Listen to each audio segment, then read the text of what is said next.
Last week, I moved into a new house. It was something I'd been waiting my whole life for because buying your own place is a pretty big staple for most people.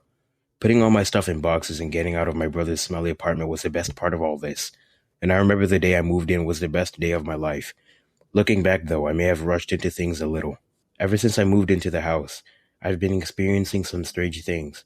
Well, strange is an understatement. Here's what really happened. The day after I moved into the house, I tried taking some numerous paintings off the wall. They were pretty graphic, and I didn't want to be looking at them when I had dinner or was about to go to sleep. There were two in my room alone, and it would be better if they were small. I could pass them off as antiques or whatever, but one in my living room nearly spanned the whole wall.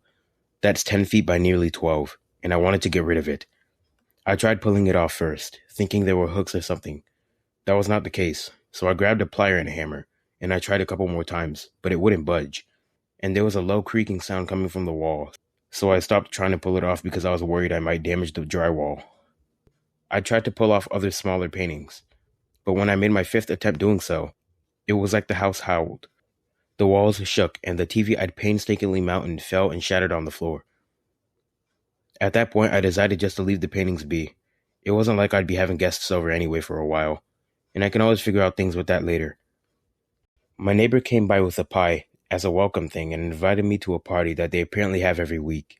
I agreed to drop by and put the pie on the kitchen counter as I went to unload some more stuff from my boxes, like some extra clothes and furniture I got from IKEA. Also, I managed to find a room upstairs that didn't have one of those fucking paintings.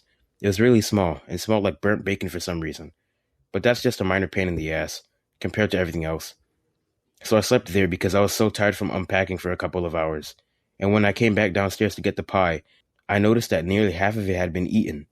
To my knowledge, I don't have a sleepwalking problem, so I checked the whole place to see if there were any intruders, which there wasn't. But I called a home security company and ordered some alarms for my home.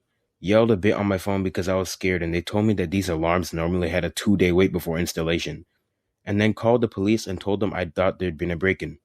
It was embarrassing, to say the least, because there wasn't really anything they could do about it, except tell me to be more cautious.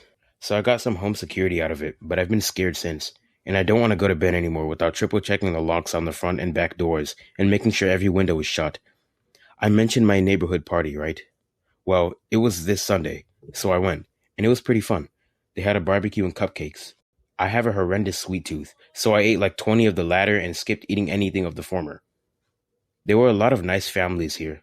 Some of them did not show up to the party because of a family tragedy, so the woman who gave me the pie, let's call her Alex, just told me a little bit about them and then offered me some beer. I had a couple, so when I got home, nearly 1:30 or a similar time, it took me a bit to open the door, which turned out to be a good thing. When I opened it, what I saw nearly gave me a heart attack. It was my dead body, but I'm alive, so it couldn't have been actually me. It looked like a proper murder scene, though, with blood splattered all over the walls and the body propped up under the wall with a gigantic painting on it. I blinked, closed the door, and opened it again to find nothing there. I probably just hallucinated, but it was really fucking unsettling and unpaired with everything else, it scares me. Maybe my house is fucking haunted, but I can't exactly move out right now. It hasn't been 2 weeks, and the house is pretty nice. Beyond the paintings and the weird smell of my room, I really like it. It has 3 bedrooms and 2 baths, which is great for being dirt cheap. I've started wondering why it was so cheap though. My best guess as of right now is that the previous owner, a Mrs. Blumsy, went through similar stuff, had enough, and decided to move out. I tried contacting her, but she wouldn't pick up, and I don't have her email or her family's number. So I just left her some texts in all caps and I hope she sees them and responds. The agency that sold me the house apparently moved states. I did a Google search and called them up, and apparently they only operate in Florida. I don't live in Florida. It's all just a very weird bit of affairs, and I feel like things will only get stranger, which I don't want to happen. I've started thinking the house doesn't like me, but it also doesn't hate me, yet. I haven't slept in a bit, so I'm going to take a nap. Maybe I'll get up and investigate more, or straight up call an exorcist.